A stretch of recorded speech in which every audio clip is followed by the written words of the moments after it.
Guys, welcome back to our second episode of the Gagan podcast. I got somebody here I'm really excited about. This is Christina Donahue. She's from Log House Farms Yes. in Mission, and she's a mushroom farmer.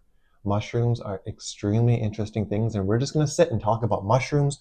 Why'd she get into mushrooms? How profitable is mushrooms? How is she selling? Let's just talk everything mushrooms, because nowadays it feels like mushrooms are a hot topic, for culinary purposes, for psychedelic purposes, for all sorts of purposes. We'll see where this conversation goes, but I am so excited to have Christina here and just going to talk about the mushroom world. I'm excited to be here as well. Yeah. It'll be great. So I think, like, as a farmer, you can get into so many different fields, broccoli, lettuce, this and that. Why did you go with mushrooms? So we bought our farm 5 years ago, and then we planted 500 Christmas trees. We started with turkeys and chickens, and then the heat dome hit, and we lost all the Christmas trees because they were only like 4 months old. And so they were wiped out completely. And we lost so many turkeys and chicken babies, and it was just too much. It was just like, okay, obviously the weather is not going to be nice to us.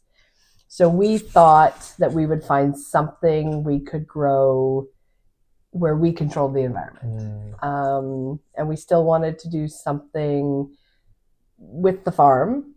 And so we started just small, with one tent in a bedroom, play around with it, see what happened, and it just kind of exploded from there. I can't imagine how stressful that must have been when all your chickens and... It was horrible. That's traumatic, isn't it? It was. We actually cried for a couple days because they're like your little babies. Yeah. Like there was like 400 little tiny babies, and we lost about 300 of them. And so it was just horrifying. All at once they were gone? All at once, like within one day. Just the heat, we tried everything. And it did make me feel slightly better when even all the big poultry guys were losing everything. We unfortunately, it was just the timing. The heat dome hit, the babies were like 2 days old. So they just didn't have it in them to be able to sort of cool down. So you're telling me you walked into your farm one day and there was just 300? Well, we were just, it was like we were there and we were trying to set up fans and we were trying to keep it cool and air conditioners. And they were just dropping like flies, and it was just horrible. And so for us, it was just like, okay, I don't think this is for us, because it was too traumatic. It was just too much. That sounds horrific, Christina. It was horrible. And then having to pick them up and deal with them all, and it just wasn't what we wanted to do. Yeah, I could understand. So we decided to switch it up. So maybe that's one of the reasons you went into mushroom, because it's not as traumatic. And it was just something, mycology was always something Paul was interested in. And so we thought we'd give it a try. Paul had tried some lion's mane mushrooms, and it really helped him with his ADHD. So we thought, this is something we could do that ultimately could benefit other people. And so let's give it a try. Our first crop was insane, like crazy. We were like, oh, okay. As in bountiful? Bountiful, very. And so we're like, okay, well, obviously we know what to do, because it was sort of trial and error and lots of sort of YouTube research. And so it was like, okay, let's give it a try. And so then we decided to sort of put ourselves in a farmer's market. So we did the Mission Farmers Market the first summer. And it was really profitable. It was good. But then we kind of realized that the mushrooms literally grow and grow and grow. And so you can't time them so that they're all ready for Saturday. And their lifespan is a week to 10 days. So they don't last, the type we do, don't last like button mushrooms. So then it was like, okay, let's dehydrate some, because I didn't want any waste. But there's only so many dehydrated mushrooms you can sell too. So then it just sort of grew from there. I didn't know that. So you have to just harvest when it's ready and just hope to sell it? Yeah, you only sort of they will spore, which means they shoot off all the spores which you don't want in your tents. And they deteriorate really quickly if you just leave them on the blocks that we grow them on.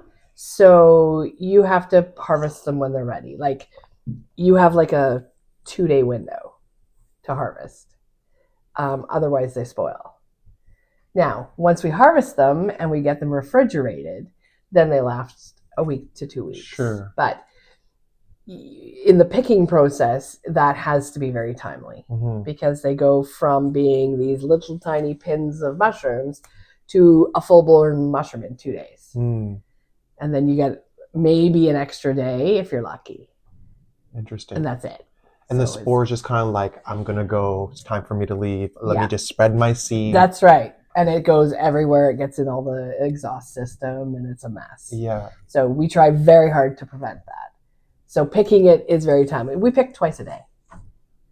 Every day? Every day. Wow. Yeah. It's really different than most other, I'm guessing we call it a crop, but it's quite different than most crops. Because most crops, you can leave a carrot in for a bit. And, oh, well, it'll just get bigger. Yeah. Whatever. But these will actually spoil if you don't. So you have to make sure that you're in there picking. And they don't just all time themselves perfectly. Yeah. I have tried that version. That didn't work. Yeah. Let's have them all ready on Saturday or Friday. Are they in any way predictable in the way they're going to grow? No. So I thought there was prediction in it too. Nothing. I did all these charts of data, and I thought, I'm going to figure out how to. Threw that out the window. Year 1 year in, I'm like, there's no necessary for charts. Yeah. It's done. Data is fine, and I do data once in a while, but they are not predictable. They do what they want to do when they want to do it. That sounds extremely stressful. No, because we have so many bags that it's just always happening. So you throw it in, and we just keep a good rotation of bags in there. Right. Now, if somebody wants something very specific on a timely manner, then it becomes a little bit more stressful. Sure. So we've learned to avoid that situation when we can. So I hear the word mycology a lot. What is mycology? The study of mushrooms. Okay. Yeah, and it's very interesting because it's very scientific. And mushrooms, there's a lot of technical things that go into growing mushrooms. You have to control the CO2. Because they produce CO2, you have to make sure it's expelled. Because if there's too much CO2, not only is it harmful for people, the mushrooms will die. You have to control the temperature. And we're talking within a degree or two. Certain mushrooms, we have multiple tents, and they all have different temperatures. Certain mushrooms grow better at different temperatures. And two things will happen. If the temperature is not right, it will either just stunt itself and wait there until the temperature is right, or the bag will just become contaminated, which means that it just has to get thrown out. So the temperature has to be precise. Right now, it's at a really nice sweet spot. There's no air conditioners and no heaters going. It's kind of nice. And then we control the amount of airflow. There's a certain amount of airflow that has to happen so that they sort of get in nature. Basically, we're simulating nature. And so they need that fall breeze. So we need to simulate the air flowing through to get that. And then they grow, unlike button mushrooms, ours grow in light. So we have high intensity lighting, and they need 12 hours on, 12 hours off. And so we control the lighting, the temperature, the CO2, the amount of airflow, and then again, the humidity. Yeah. So I didn't know mushrooms are so temperature sensitive. Oh, very. Yeah. So when they, what do you call it when they grow? When they pin. Yeah. In nature, that's because the temperature is just right. Well, the temperature, the humidity, the amount of airflow, everything has to come together at a precise point, which is why you don't see mushrooms on every tree. They're out there. Yeah. They're on the ground under us everywhere. Yeah. But we don't see them as prevalently because all of those conditions have to be right. Because we grow at 96% humidity. And that's what they need? Yeah. Interesting. Yeah, if there's too humid, they get very waterlogged and not very nice. Sure. If there's not enough, they dry up. So it's all those sweet spots that have to be precise. Yeah. So we have controllers for all of it. That makes sense. That makes a lot of sense. And I know there's a lot of different ways you can grow mushrooms. You know, Definitely. the word inoculation, I don't know if a lot of people know what that means, but I've heard you can do it with sawdust, you can do it with logs. Can you share the different ways people grow mushrooms and why you decided to focus on your method? Definitely. So you can grow in logs. They need to be a specific type of tree, usually oak. It has to be hardwood. Usually oak is a popular one. And then you can buy little inoculated dowels. You just drill some holes, tap them in, cover them over with wax. When you say inoculated, what does that mean? It just means that the mycelium has already attached itself to the dowels. So like the spores? Yes. So they've sort of attached themselves to the dowels already. Yeah. It's the most common way people start doing the logs because the mycelium's already ready to go. And what is mycelium? Basically the spores of the mushroom. Gotcha. The seed, per se, if you were doing a crop, a regular crop, it would be the seed of the plant. Yeah. So, and then basically in mushrooms, what you're eating is the fruit. And the mycelium is sort of like the roots throughout. So we tried to do some logs in the very beginning. Our first round was on logs, and we waited, and there was nothing. So we just gave up. I don't know too many people that are successful that way. On Vancouver Island, there's a lot. I think our temperature's too up and down. Honestly, the only log mushroom farmers I personally know are ones who are doing it for personal consumption. Because it's cheaper to start, I think.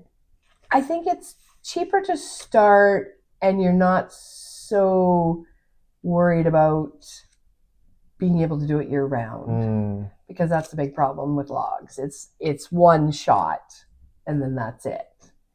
Whereas for us, we do plastic bags with hardwood sawdust and soy hull pellet sawdust. Soy hull? Yeah, it's they take the soy hull and they grind it into a powder. Nice. And so those two things go into our bag, and we pour water in to rehydrate them. And then we put them in a machine to kill any form of bacteria or anything. And like a heat machine? Yeah, we happen to have what's called a bubble barrel. And so it goes to a certain temperature for a certain length of time and maintains that temperature with steam. So you want the moisture in there, so you don't want it to dry out, but you want that high temperature. And then sounds like you're kind of pasteurizing the bags. It is, basically. Yeah. When we very first started out, we did it in coolers. So we would pour boiling hot water in and wrap the bags, roll them, and put them in coolers. And then we would just go from there. And it worked for a while, but it's hard to do a lot of bags that way. You'd have to have a lot of coolers. Yeah. And why the soy hulls? What do they provide to the mushrooms? So the hardwood is what sort of the mycelium likes to stick to, and the soy hull pellets is like the food. It's the nutrition. Okay. Yeah. And what kind of nutrition do they need to grow? I'm not really sure. Like whatever's in the soy hull works. Apparently. It's called Master's Mix. It's what everybody uses. Yeah. And instead of trying to reinvent the wheel, some people try. Yeah. I am one of those people. I do my research, and then it's like, oh look, this is working for everybody. Ooh, let's do that. Yeah. Well, it seems like it's a very specific science. You don't really want to tinker with the things that are already figured out. Exactly. And we've adjusted a few things along the way, but most things we've just done the same as what most people are doing that is working. Because hey, if it's working for them, whoo, let's go with it. Yeah. And so once they come cooled down and come out of the Bubba barrel, that's when we add the mycelium. And basically, what we do is we buy our mycelium already attached to some grain. So we buy it from a company that has created the bags of grain with the mycelium already ready to go. So it's all inoculated, ready to go. Then we introduce portions of that bag into each of our bags. If that makes sense. It does. Now, this plastic bag with the wood chips and the soy hull, is it closed off or? So once we've added the mycelium, that part is done in a lab, because this is the point where there's no turning back.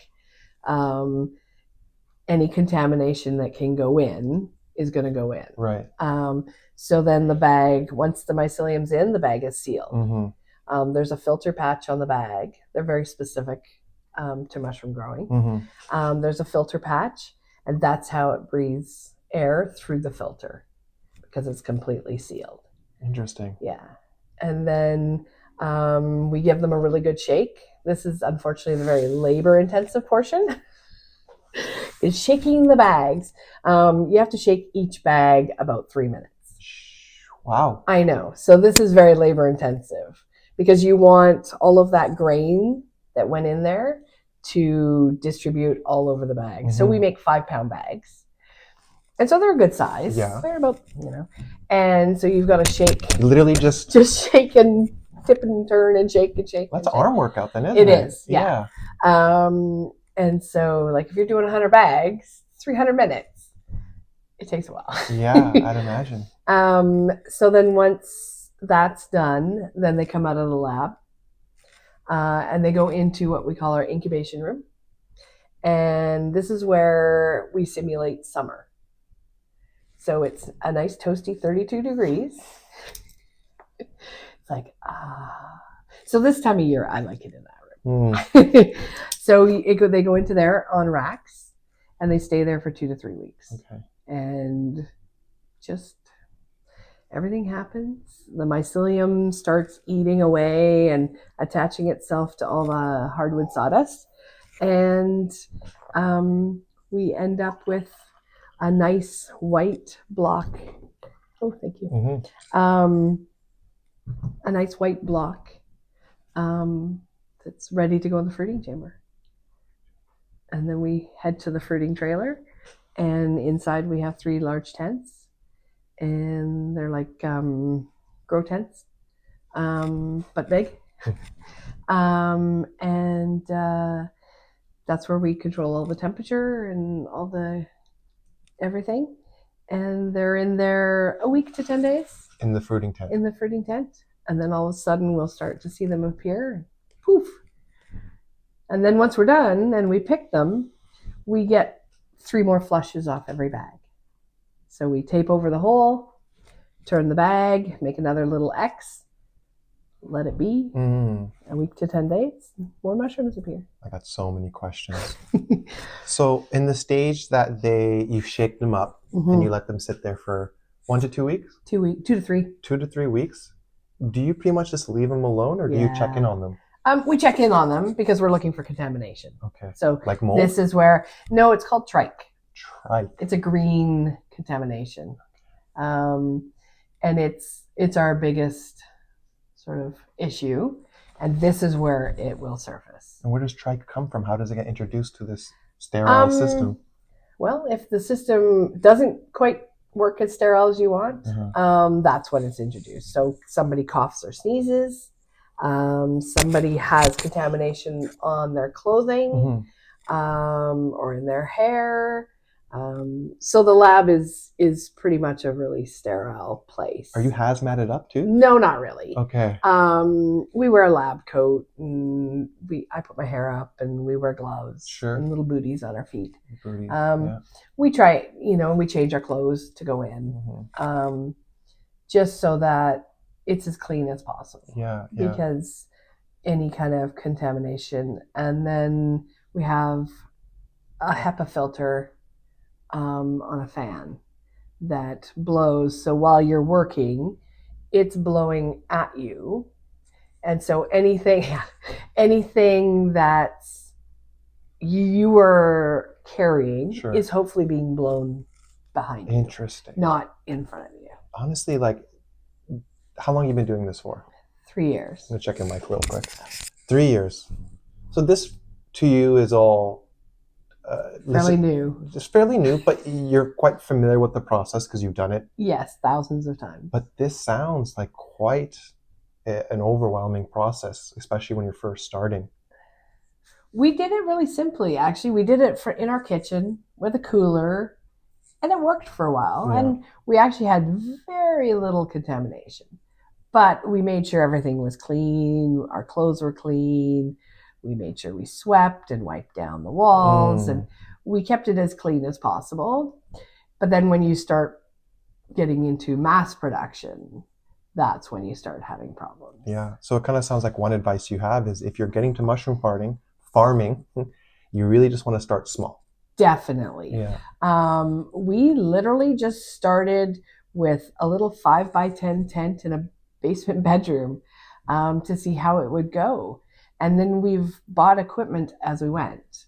As we've made money, we've purchased equipment or built a building or, the kind of things that we needed to do to grow. Now, generally on a Saturday or Sunday, we'll do 3 markets. So each day. So we have 3 sets of tents and tables and layout stuff. And so we've just sort of grown as we could. Mm-hmm. Our product line is now up to 52 dried products. We started with dried mushrooms and then cream of mushroom soup, and we've just added as we went slowly. Hold that thought real quick. Maybe while we're doing this, we should, have some of your products. This is her oyster mushroom soup mix, dehydrated mushrooms, and she has a bunch of other things like chicken seasoning, I'm assuming? In the cream of mushroom? Yeah. No, it's vegetarian. Oh, that's curry lentil. There you go. Maybe I put that in the shot as well. There you go. But yeah. So I have a culinary background. And so the formation of all of our soups and meal kits and rice blends was pretty easy. Yeah. Because I'd worked in kitchens since I was 14. Yeah. So that portion of the business came really easily. Yeah. And then when I went to university, I had a lot of courses in marketing and business administration. And so again, that sort of added to the knowledge base. And we've just sort of gone along as we could. Yeah. So this, I think it's called trike, was it? Mm-hmm.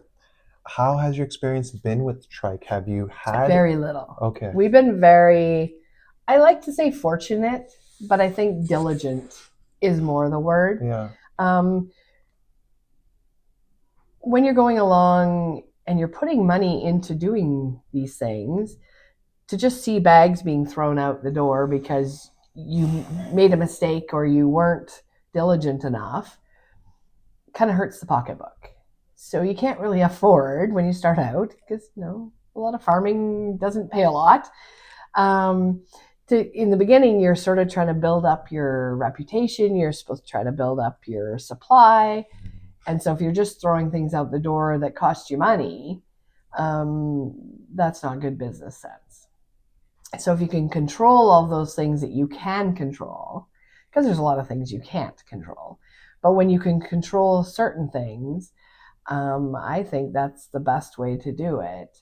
And just be super diligent so that you don't have to throw stuff out. Mm-hmm. It's kind of why we did all the dried products. Lots of mushroom farmers just throw out their excess mushrooms out into the garden. I'm like, but why? We could do something with those. Yeah. And that's where all of our dried products came from. It's just, I didn't want to see waste. To me, if I can turn them into something and dehydrate them and then us turn them into, say, a soup or a rice, then we're not wasting anything. Yeah, and honestly, dehydrated mushrooms are probably one of the best sources of umami. Oh, the flavor is so much better when they're dehydrated. Yeah. I would take dehydrated mushrooms over fresh ones any day. Nice. They're good fresh, but once they're dehydrated, they have that intense flavor. I agree. So, you know, you don't have any trike on it. It's come out of the incubation period, and now you've moved it into the fruiting tents. Yep. Okay, and how long does it more or less take to start fruiting? Do they just pop out of the bag, or how do they go? So we take a little knife and we make a little tiny X, and that sort of introduces them to what they think is fall. So we drop the temperature by 10 to 15 degrees. Oh, it's a controlled environment in the tent too. Yes. Okay. And so inside there, we control the humidity, the temperature, the lighting, the CO2, the airflow. And so it simulates fall. And so, most of our mushrooms are super happy at the 12 to 15 degrees mark. And then with 96% humidity, that's kind of saying, hey, it's fall, we should fruit. And so they shoot out of this little hole. And within 7 to 10 days of going into the tent, they start to fruit. And then it's only 2 days before they're ready to pick. Yeah, that makes a lot of sense. And then they're fruited, is what you call them? Yeah. They're fruity. So then you pick them and put them in the fridge. Wow, that's quite a process. And then you said you reuse the bags at least 2 or 3 times. Yeah. So we put a tape over, make sure we rub it really hard because they like to grow out of that tape hole. They have a mind of their own. Sure. People say they don't, but they really do. And then you make on the one more side and you just keep rotating the bag. You know, the more I do research in mushrooms and the more you talk about it, you know, the fact that they sleep 12 hours and then they need sun for 12 hours, the fact that they need CO2 and oxygen, you know, there's a lot of connections between humans and mushrooms. Oh, huge. It's very interesting you should say that because they're also very community minded. People will tell me I am wrong. However, over and over again, I have proved that it is right. If we have a tent that just because of things fruiting all at once, all of a sudden there's maybe a third of the tent or a quarter of the tent full of bags, those mushrooms will not grow. They just sit there. You either introduce a whole bunch of new bags or you move those into another tent with a whole bunch of bags. All of a sudden they pop open and they fruit like crazy. I don't think they like to be in a half-empty tent. I strongly believe they like to be in a big group all together, and I don't know if they talk to each other. I have no idea, but they fruit so much better if the tents are full. And it should make no sense whatsoever, but it does. Well, I know that the mushrooms communicate in nature when do they have roots? Would you call them roots? Yeah, that's kind of the mycelium. Yeah. Is sort of their roots. I know they can communicate in that way with each other, but yeah, interesting in the tent that without that connection, they have some sort of network with each other. They do. I strongly believe it. I'm not sure if it's true or not. Yeah. I think there's some sort of strong connection between humans and mushrooms. Oh, of course. You know, just the way that they grow, the way that they communicate with each other. There's a lot of similarities that I definitely see, and like, I don't think it's a coincidence that, like, you know, when it comes to a lot of mental health issues that we're having nowadays, there's some really big progress happening with certain types of mushrooms. Oh, definitely. We grow 4 varieties of mushrooms that are considered functional mushrooms. Right. We grow lion's mane, turkey tail, reishi, and cordyceps, and they all have amazing health benefits. Oyster mushrooms in their own have a lot of health benefits, but lion's mane is great for your brain and your heart. Cordyceps are great for your muscles and your heart. Turkey tail is amazing for many kinds of cancer. And reishi is good for your immune system and lowering blood sugar. And the health benefits from what's considered functional mushrooms is so huge. You know, I know Paul's told you many times that he came off his ADHD meds after 45 years, strictly using lion's mane. He just thought he'd go cold turkey to see how it worked. Yeah. And within 3 days, it was just like poof. Yeah. And that's why we really kind of do a lot around Lion's Mane. We have a lot of customers that have greatly benefited from the health benefits from it. Yeah. When it comes to the mushroom world, it's gotten really big, I think, in the last 5 to 7 years. I think Joe Rogan has a big part of that. Yeah. He's really big. He has a mycologist that comes on, Paul Yeah. Stamets, I Yes. believe his name is. He has hats made out of mushrooms. Really open up people's eyes to Yeah. what mushrooms are. But it really seems like we only knew mushrooms for button mushrooms, Yeah. which I've learned white button mushrooms, creminis, brown ones, and portobellos are all the same mushroom. Is that correct? Definitely, yeah. And they're grown in a completely different way. Yeah. They're grown in the dark. In the manure as well? And in manure. And so because they're grown in the dark, they don't have any vitamin D in them. Whereas oyster mushrooms contain vitamin D and protein and lots of nutrition that are sort of missing in button mushrooms. Why are they so different? Why are button mushrooms so different than the rest? Do other mushrooms? Because like most people, I think if you have a little bit of information, I think a lot of people assume most mushrooms are grown in manure. Oh, people think they all are. Yeah. And we're always educating at every market we're at Yeah. how ours are grown. So we generally bring bags colonized and fruiting, and so people can really get to see what it is we do. Because I think it's important for them to get educated that not all mushrooms are grown the same. Yeah. They don't all contain the same nutrition. And it's interesting because you can cook the same way with them. Some garlic butter and pan it, fry them up, and they're good to go. But the nutrition is definitely there in the functional mushrooms and the oyster mushrooms. Yeah. And to be honest with you, button mushrooms, bless them, because they were kind of the stepping stone. Because I think a lot of people I don't know what the general public's like, but a lot of people don't like mushroom texture. I mean a lot of people, it's a yes or no. When we're at markets, people are like, "Oh yeah, I love mushrooms," or "Yeah, no, I'm not touching." That those. Makes me a little sad, to be It honest, does. because they're so. You add mushrooms to any dish, you have so much more flavor. Yeah, well, and it's interesting because a lot of people are afraid of mushrooms, and so they don't think they want some of the other functional mushrooms, which a lot of times don't have the taste or texture of, say, button mushrooms or oyster mushrooms, but the health benefits. So that's why a lot of times we'll sample our tea for people to understand that there's different ways of getting the benefit of the mushrooms without sort of eating them. Sure. When you say functional mushrooms, I think in my head that is the non-psychedelic mushroom. Correct. Right. So like lion's mane, for example, is what they consider a functional mushroom.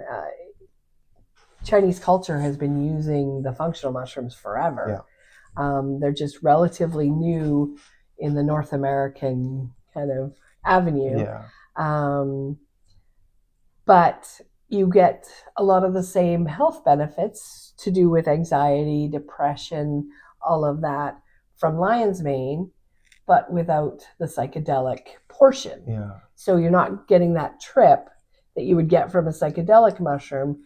You're just getting a calming effect that your body can control some of those. Yeah, it kind of reminds me a lot of marijuana, but with THC and CBD. Correct, exactly the same. Very similar. You're getting most of the effects that you want. You're just not getting the high with it, which is important.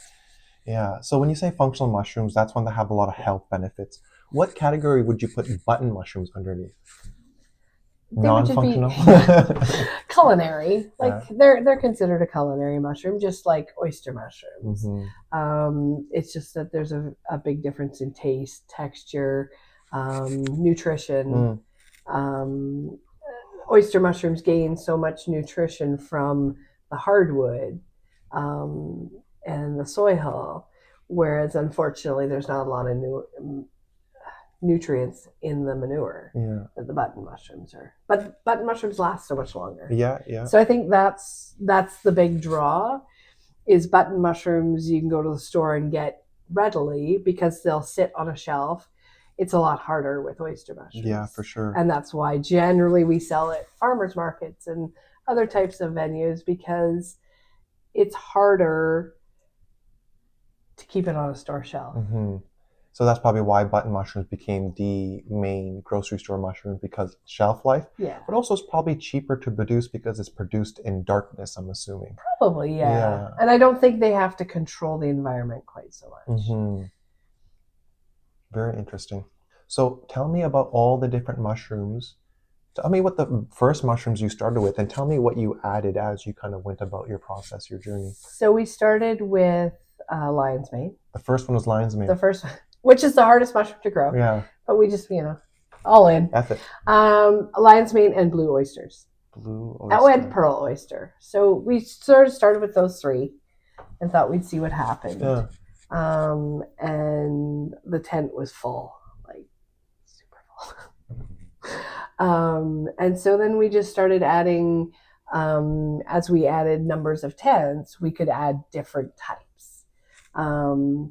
Because pink oysters and yellow oysters like it warmer. So we needed a tent just for them. And then king oysters and stuff like that like it a lot colder. So then we added another tent for those guys. And then we just sort of, we tried speckled chestnut, which had an amazing flavor. But the shelf life was about 3 days. So it's really hard to kind of deal with them. Mm-hmm. We tried some enokis, which was interesting. They're kind of fun to grow, but it's hard to do it on a large scale. Do they grow through inoculation and wood chips? Yeah, we grow them exactly the same way.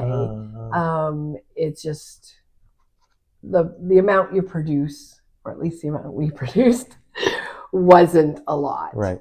And so it was a lot of work for what we actually got out of it. And then now we grow peonies, which have a much better shelf life than speckled chestnuts. And they're a super tender mushroom that look nothing like oyster mushrooms. We tried some maytak and some shiitakes. It takes 5 months for them to sit in incubation, and we're staring at the bags. And they're tricky to do. I think if you're going to do them, you do them, and that's it. And then we started doing reishi and turkey tail, and the two of the other functionals. And then we just recently started doing cordyceps because they're grown completely different. They're grown in tubs of rice. And so they're a completely different ball game. So as space allowed, we started adding different varieties. That's really cool. And now you have up to 15 varieties, you said? Yeah, we grow 9 varieties of oyster mushrooms, and then we grow the 4 functional mushrooms. So would you say that, what is the primary reason people are purchasing your mushrooms? Is it for flavor, or is it for other benefits? Why are people craving? Can I use the word luxury mushrooms for your project? Sure. Your product? Yeah. See, I know people look at it as a luxury mushroom, but I think it's more the fact they don't know what to do with them, right? The cost is a little more than a button mushroom, but when you look at the health benefits from them, in terms of even oyster mushrooms have so many health benefits, that is the cost really a luxury, or are you giving your body better nutrition for the dollar that you're spending? Yeah, I mean, a lot of medication isn't cheap nowadays. Yeah, right? And so for the functional mushrooms, I think it changes people's lives so much, and people don't like to be on medication, and especially ADHD medication for a lot of people, especially children, doesn't make them feel very good. And that was Paul's big thing. He didn't like how it made him feel. Paul being your husband. Yes, sorry. It's all good. And so I think that's a big part for people. We literally sometimes can't grow lion's mane fast enough because we dehydrate it and then put it in a lot of our products. And we've sort of made products that are suitable for kids. We have cookie mixes and instant oatmeal and things that make it easy for kids to take it so that they don't have to rely on other types of things. I love the creativity with your products, by the way. Thank you. Yeah, that's really cool. But yeah, because I work with kids with special needs in my other life, I know that they have texture issues, they have taste issues, they have things they like. And if you can make chocolate chunk cookies that are good for you, then the kids are going to eat it. And the nice thing is we sort of started, all of our products are vegan, dairy-free, gluten-free. So it's easy for people to get a wide variety of people. Yeah, I didn't realize that, but that's true. That is. Yeah, everything we do. So you kind of cover like everyone. Yeah, well, I have celiac, so I can't have gluten. Right. And Paul is highly allergic to dairy. Yeah. And so it was just a really easy thing for us. And there's not a lot of products out there for people that have food allergies. Yeah, everything in turn. The reason I haven't ate this is because I want to take this camping with me, because all you got to do is add hot water to it and you got a freaking great, delicious meal. Yeah, no, it is nice because it's easy. We now have meal kits. Dinner's ready in 15 minutes. And everybody's busy. Yeah. So it sounds like a lot of people come to you and they're like, I don't know how to use mushrooms. Is that a common? Oh, huge. They're like, what do I do with it? And we have lots of fun kind of things on our Instagram to do with mushrooms. But your Instagram is at Loghouse Mushrooms on Instagram. Yeah, we have recipes. I have a couple of videos. But really, to be quite honest, some garlic butter in a pan and throw them in there and saute them up is the best way to eat them. I love mushrooms, and anytime I get any kind of quality mushroom, that's all I just do. I mean, garlic is a great idea. I haven't done it, but just butter, salt, and cracked pepper. I like cracked pepper on it. That's all I need. I can have that as a meal alone because it's just so delicious. I guess you're not supposed to eat mushrooms raw, I'm assuming? You aren't actually supposed to eat mushrooms raw. I lived most of my life eating raw mushrooms. I ate raw mushrooms too, you know? But you're actually not supposed to. Yeah, digestion issues, I'm assuming? The mushrooms don't break down until they're cooked. Yeah. My favorite way actually of eating mushrooms is to take oyster mushrooms and slice them super thin in strips, and then fry them, and then add barbecue sauce, and then it's like a vegan pulled pork, and it is so good. I haven't had lunch yet. You're making me super hungry. So you give people a lot of advice with mushrooms. I'm surprised people don't really know how to cook mushrooms, but I guess people are just looking for more innovative ideas, and just cooking with butter, salt, pepper just doesn't seem... Well, I think they don't know.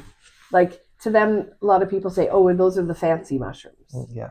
But they're not really fancy.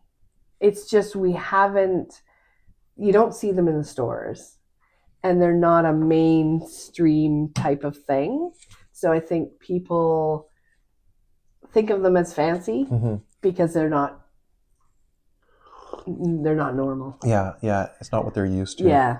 Well, one of the things that we're doing on this farm of many is I'm doing events. Like, we're doing our free composting class tonight. It's our first event. Nice. Got a lot of ones coming up, but we're going to have a lot of cooking classes coming up, because one thing I learned at all the farmer markets we've been doing, people just they don't know how to use vegetables. They don't know how to use like, what do I do with the zucchini? What do you mean, what do you do with the zucchini? I've got a list this long of things to do with zucchini. But they want to, but they just don't know what to do. Yeah. So one thing I want you to keep in mind is coming and doing a mushroom class. Oh, definitely. I think that would be awesome. So awesome. Show people what they can do. Just butter, salt, pepper.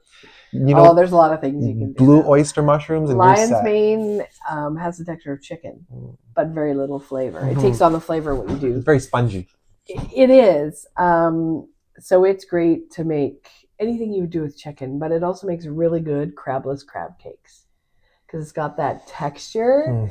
And I know now you're hungry again. I'm so hungry right now. I'm sorry. I love mushrooms so much. There's so many things you can do with the mushrooms that just outside of just pan frying. It's crazy. So obviously breading it, deep frying it is one option. Yeah. Pan frying it. What are some other common go-tos that you use for... I make burgers, like burger patties. You turn to mince. Yeah. And then make burger patties with them. In a food processor, or do you hand mince it? I just hand mince it, but most people would probably use a food processor. It's a lot but if faster. you chop it off enough, that must be such a nice texture too. It could resemble beef at some point. Oh yeah. And a mushroom burger, yeah. I make with the lion's mane. I make souvlaki. and marinate it just like you would chicken. And, yeah. I see a lot of opportunity for Indian food and Oh, mushrooms to be huge. together. Definitely. Because the Indian community, they're not very comfortable with mushrooms just yet. No. No, not yet. Especially, Lion's mane. I guess so. They're getting used to it. Yeah. But also, like we've just been taught that button mushrooms don't really have much nutrients to it. Well, because they don't. Yeah. And Indians are really big about nutritional Of course, food. they like what goes into their food Yeah. needs to be important. Yeah, but I think about like why has no one come up with mushroom pakoras? I don't know. You know what I mean? That's a really good there's question. so many ideas. Well, I'll bring the Indian community. We'll figure it out. But I'll bring the mushrooms. There's a lot of ideas, but it's exciting what you can do with mushrooms. Well, and the flavor is so much that you just get that nice earthiness. Yeah, that makes sense. We chatted about a lot of stuff. I really enjoyed this so far. What would you say has been your biggest challenges on your mushroom journey? Other than money? Yeah. Money's always a challenge. It always is. It really is. Yeah. But I think because we did start very, very small and just grow, I like to call it organically, money has been a challenge, but we've managed to work it through. We've been fortunate. We haven't had to get big loans. We've worked a lot of hours. And maybe that's it. So Paul and I have worked regular jobs and started the mushroom company. So a lot of late nights, a lot of 7 days a week. And I guess that's the biggest challenge. We don't get a lot of time for ourselves. They're like their children, aren't they? There's actually no time for us. Yeah. But, there's no holidays. There's no going away for the weekend. It's go, go, go. Yeah. And it's a 12-month a year thing. We have it running 12 months a year. So you have to be there every day. There's not oh, look, those plants are almost ready, but not quite. Ooh, let's go away for the weekend. It doesn't work that way. But I don't think it works that way for gardening either, for farming either. It's, that's probably the biggest challenge. Sure. But in many ways, it's also one of the biggest advantages that you can grow mushrooms year round. Yeah. Huge. Indoors. Yeah. Which is for example, vertical farming has become really popular. Well, because you aren't using a lot of space. Yeah. You limit the need for the resources. Yeah. The amount of water we have to use is really minimal because our racks are 6-7 feet tall and it's piled high with mushrooms.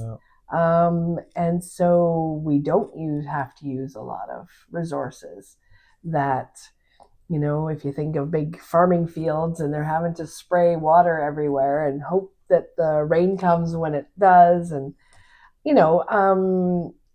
temperature for us is a challenge.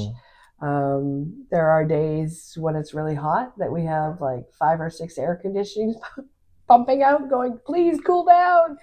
Or in the deep of the winter, we have heaters going. So, it has its downfalls. For sure. But honestly, I'm trying to find, I don't know what you want to call it, but ways people can get their feet wet into, gardening, growing. And, I'm seeing a few different options if you want to start. Number one, compost. Come to my free composting class because it's growing. A lot of times I've been reading, a lot of people don't worry about growing produce, worry about growing good soil. Yeah. Right, which is really big. So soil's one. I see herbs, microgreen sprouts. That's a really easy one. But mushrooms is easy. And mushrooms as well, I would say. Especially if you just have a cooler, you could start off really simple. You could, or something we are sort of starting a little journey on is providing kits for people to get started. Cool.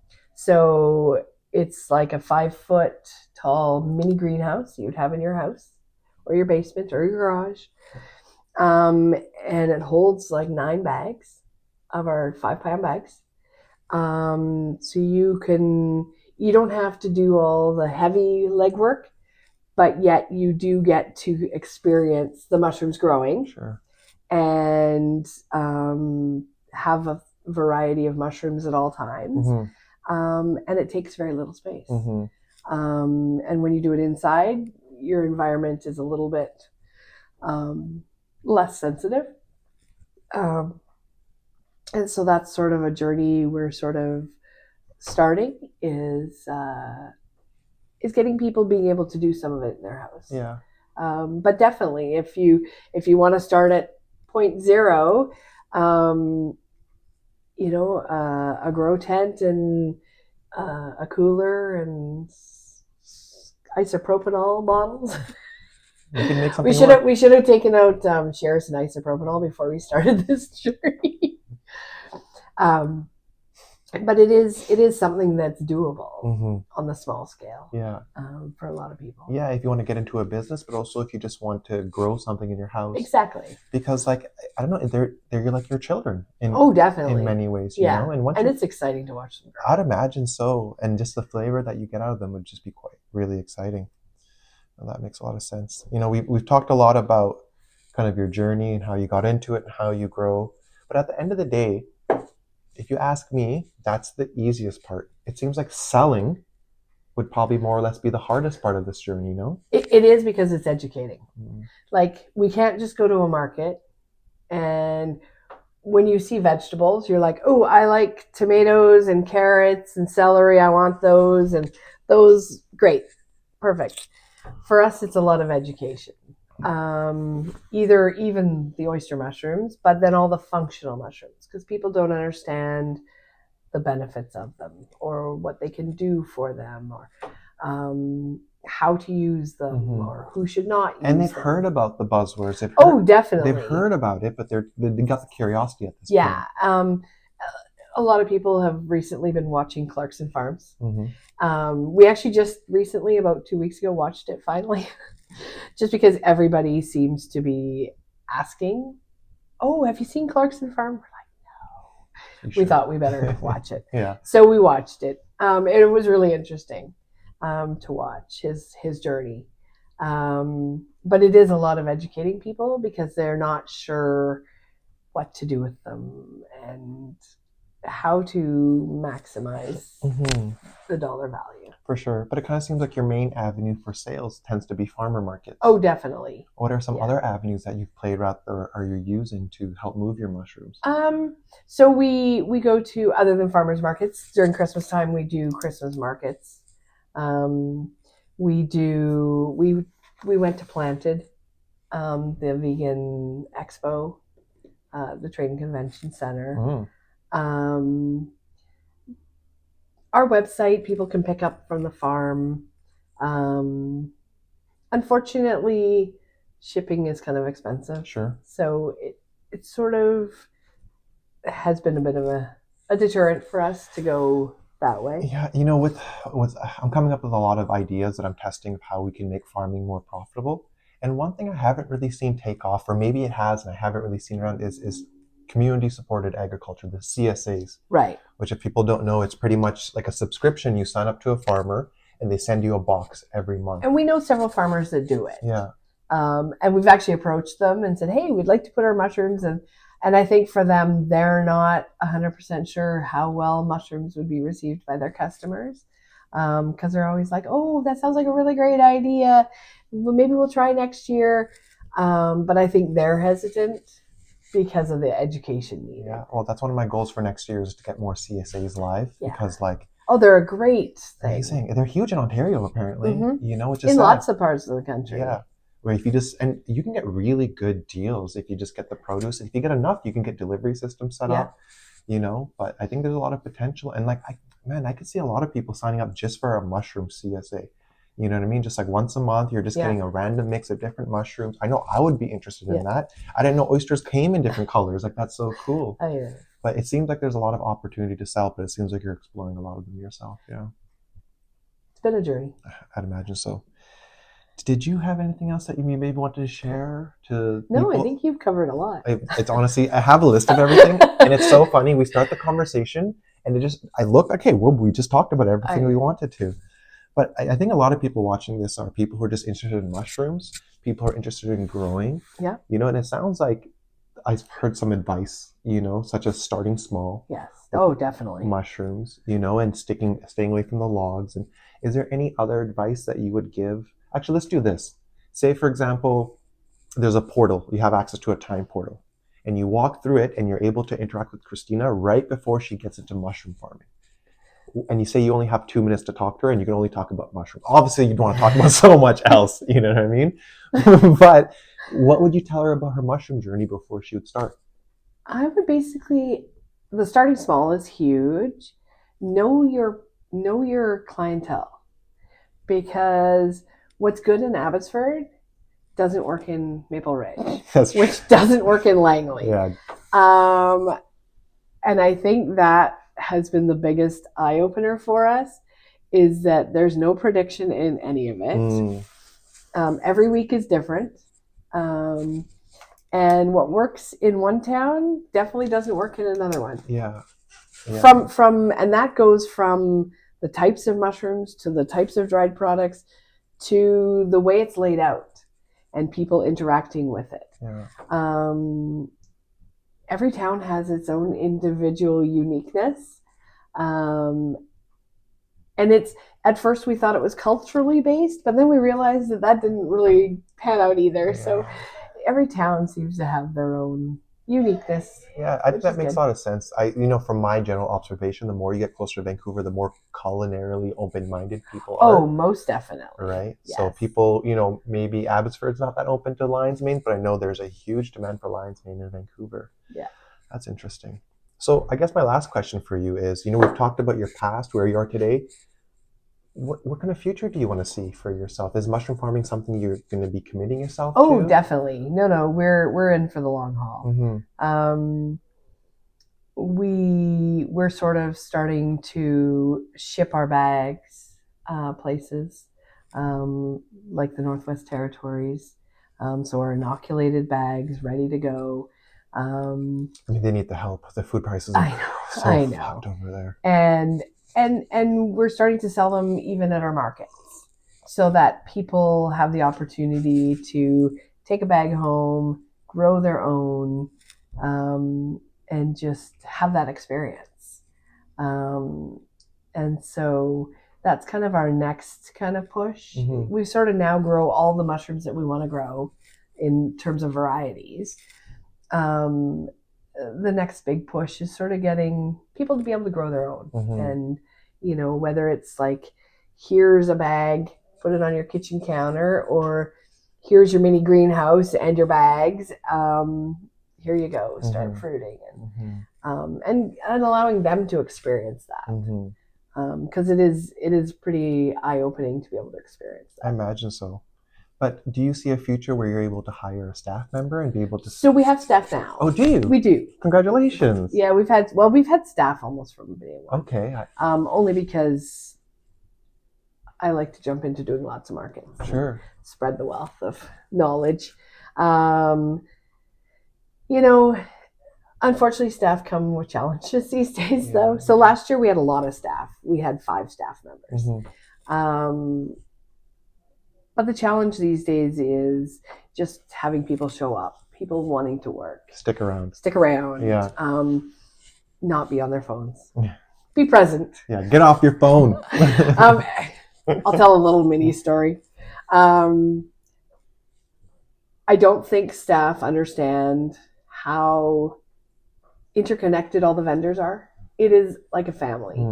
And every market we do multiple times in the year, it definitely does become like a family.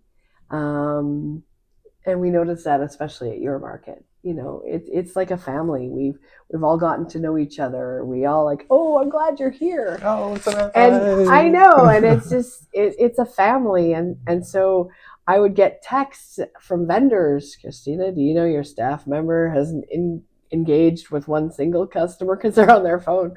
And so I'd be like phoning the employee going, so can you get off your phone, please? They're like, oh, I'm not on my phone. I'm like, you're on your phone. Just hang it up, put it away. if you have to go put it in your car, go put it in your car. Yeah. But I know you're on your phone. Yeah. So it's just so funny that they don't think that we all chat, we all converse. It's like a network of vendors that we're like one big happy family, and we look out for each other. Mm-hmm. And yeah, so the staffing has been a bit of a For challenge. sure, but it does sound like a beautiful community. One idea I would like you to think about is, I'm working on a lot of different projects of how we can help farmers, working with the public. There's a lot of different sectors I see need to kind of come together. Yeah. But I'm seeing a lot of volunteers who want to get involved with farming. Now, volunteers come with their own challenges. Yes, which we have volunteers on the farm on a regular basis. That's great. So. Do you also invite people in for tours to check out the farm as well? So we do not. Okay. Because of the contamination issue, right. It's a little bit hard. Sure. Yeah.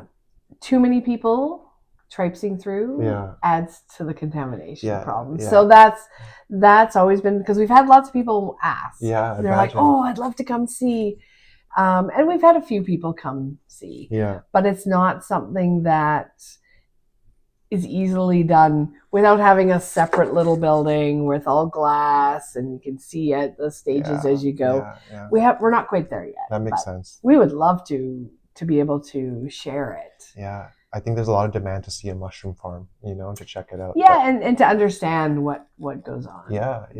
I agree. Well, that's awesome. Guys, this is Christina from Log House Farms. Follow her on Instagram at Log House Farms. Support her journey. Her and her husband Paul have just been doing amazing things. But honestly, just really enjoyed this chat, and actually a lot of people are watching these podcasts nowadays. So It's really cool. So I hope it inspired your journey. I enjoy podcasts myself. Well, for me, I just love sitting. It's my drive. It's fun and listening to it, and definitely listen to your own if you want as well. But it's just nice because I like sitting and talking with people. But now we get to capture and share it with a bunch of people. So I'll kind of end the podcast there, and thanks everybody for joining us. You just attended episode 2 of the Gagan podcast. I got to come up with a better name.